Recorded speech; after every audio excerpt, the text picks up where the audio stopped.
नमस्कार। आज एक ऐसी दिव्य कथा में उतरते हैं जिसमें वादे हैं, बहुत बड़ा संकट है और एक अजन्मे बच्चे को बचाने के लिए एक ऐसी योजना है जिसकी कोई कल्पना भी नहीं कर सकता। तो चलिए कहानी के बिल्कुल दिल में चलते हैं। ये जो शब्द हैं, ये शक्तिशाली विनती, असल में यही उस चमत्कारी जन्म को समझने की चाबी है जिसकी हम बात कर रहे हैं।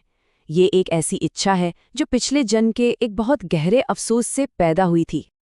इस पूरी कहानी को समझने के लिए हमें थोड़ा सा पीछे जाना होगा, त्रेता युग में, जब दिव्य सर्प यानी शेषनाग ने भगवान राम के छोटे और वफादार भाई लक्ष्मण के रूप में जन्म लिया था। अब देखिए, लक्ष्मण के रूप में शेषनाग का सारा दर्द इसी में छुपा था। वो मर्यादा से बंधे हुए थे। उन्होंने अपने प्रिय भाई राम को पूरे 14 साल वनवास में कष्ट सहते देखा, पर वो कुछ नहीं कर सके, चाहकर भी नहीं। बस एक बेबसी महसूस करते रहे कि वो उनकी किस्मत को बदल नहीं सकते। और इसी एहसास के साथ शेषनाग ने भगवान विष्णु से दिल से एक प्रार्थना की। वो सिर्फ पीछे चलने वाले नहीं, बल्कि रक्षक बनना चाहते थे। विष्णु ने उनकी सच्ची भक्ति को देखा और उनकी ये इच्छा मान ली। ये तय हो गया कि अगले अवतार में शेषनाग ही पहले जन्म लेंगे। तो अब कहानी का रुख बदलता है। हम द्वापर युग में पहुंचते हैं, मथुरा की एक अंधेरी काल कोठरी में, जहां देवकी और वासुदेव को एक क्रूर राजा कंस ने कैदी बनाकर रखा हुआ है। हालात कितने गंभीर थे, इसका अंदाजा लगाना भी मुश्किल है। कंस हर पल अपनी मौत की भविष्यवाणी के खौफ में जी रहा था, और उसका हल बहुत सीधा और क्रूर था। देवकी की किसी भी संतान को जिंदा नहीं छोड़ना है। और ठीक जब लग रहा था कि सारी उम्मीदें खत्म हो गई हैं, तभी कुछ ऐसा हुआ जिसकी किसी ने कल्पना नहीं की थी। देवकी ने अपनी 7वीं संतान को गर्भ में धारण किया, और ये कोई और नहीं बल्कि स्वयं शेषनाग का अवतार थे। ये कोई आम प्रेगनेंसी नहीं थी।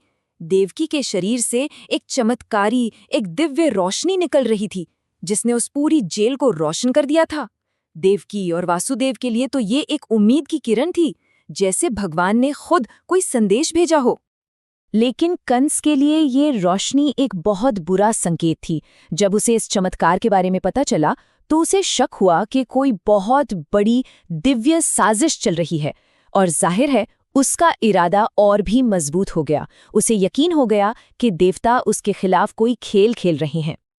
कंस का डर यूं तो सही था, लेकिन जो योजना बन चुकी थी वो उसकी सोच से बहुत आगे की थी। भगवान विष्णु जानते थे कि 7वां गर्भ बहुत बड़े खतरे में है, इसलिए उन्होंने एक ऐसी योजना बनाई जो कभी फेल नहीं हो सकती थी। उन्होंने अपनी दिव्य शक्ति देवी योगमाया को बुलाया, और ये इस समस्या का एक कमाल का हल था। ये कोई शारीरिक क्रिया नहीं थी, ये तो दिव्य ऊर्जा का एक ट्रांसफर था। इस एक योजना से शिशु भी बच जाता, देवकी भी सुरक्षित रहती, और कंस को यही लगता कि गर्भ अपने आप गिर गया है। ये योजना पूरी तरह से कामयाब रही। दिव्य गर्भ सुरक्षित तरीके से ट्रांसफर हो गया, और सही समय पर रोहिणी ने एक ऐसे बेटे को जन्म दिया जिसके पास अपार शक्ति और एक दिव्य स्वभाव था। उस बालक को 3 खास नामों से जाना गया। पहला नाम था संकर्षण। इसका मतलब है जिसे एक जगह से खींचकर दूसरी जगह स्थापित किया गया हो। ये नाम उनकी जान बचाने वाली उस अनोखी कहानी को हमेशा याद दिलाता है। उन्हें राम भी कहा गया क्योंकि उनका स्वभाव इतना सुंदर और मनमोहक था कि वो सबको खुशी और आनंद देते थे। और आखिर में बलराम, यानी जिसके पास बहुत ज्यादा बल हो, जो सबसे शक्तिशाली हो। शेषनाग की इच्छा पूरी हो चुकी थी। वो अब बड़े भाई के रूप में जन्म ले चुके थे, रक्षा करने के लिए एकदम तैयार। तो इस तरह एक दिव्य बच्चे को एक अविश्वसनीय चमत्कार के जरिए बचा लिया गया। लेकिन इस घटना ने आने वाली एक और भी बड़ी चुनौती के लिए जमीन तैयार कर दी है, और अपने पीछे एक बहुत जरूरी सवाल छोड़ दिया है।